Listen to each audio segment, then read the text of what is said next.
భూ సమస్యల పరిష్కారానికి రెవెన్యూ సదస్సులు నిర్వహిస్తామంటున్నారు. ఎప్పటి నుంచి నిర్వహిస్తారు?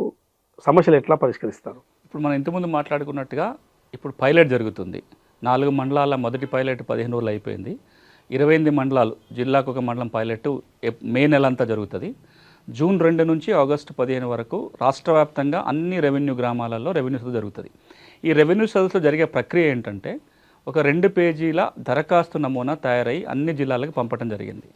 ఆ రెవెన్యూ సదస్సు జరిగినప్పుడు కావాల్సిన అన్ని దరఖాస్తు ఫారములు పెట్టుకొని రెవెన్యూ టీం గ్రామంలో కూర్చుంటుంది. అది ఒక రోజు కావచ్చు, 4 రోజులు కావచ్చు, ఎన్ని రోజులు అవసరం ఉంటే అన్ని రోజులు.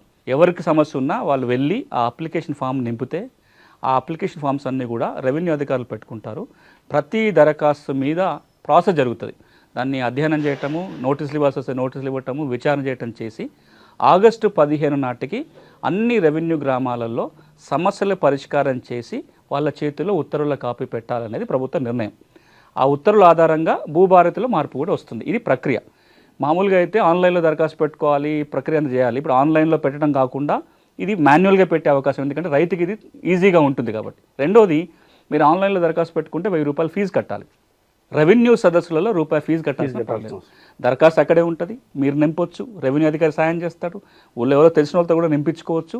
ఫీజు కట్టాల్సిన పని లేదు. అధికారి ఊళ్ళో ఉంటాడు, దరఖాస్తు ఆయనే తీసుకుంటాడు, ఎంక్వైరీ అక్కడే జరుగుతుంది. పరిష్కారం కూడా ఊళ్ళోనే చేసే ప్రయత్నం. ఇది చాలా కాలం తర్వాత, నాకు తెలిసి రెవెన్యూ సదస్సులు తెలంగాణలో, ఉమ్మడి ఆంధ్రాలో 2012-13లో ఒకసారి జరిగింది. మళ్ళా 13 ఏళ్ళ తర్వాత మళ్ళీ రెవెన్యూ సదస్సులు ఇప్పుడు జరగబోతున్నాయి. కొన్ని చోట్ల జరుగుతున్నాయి, మిగతా చోట్ల జరుగుతాయి.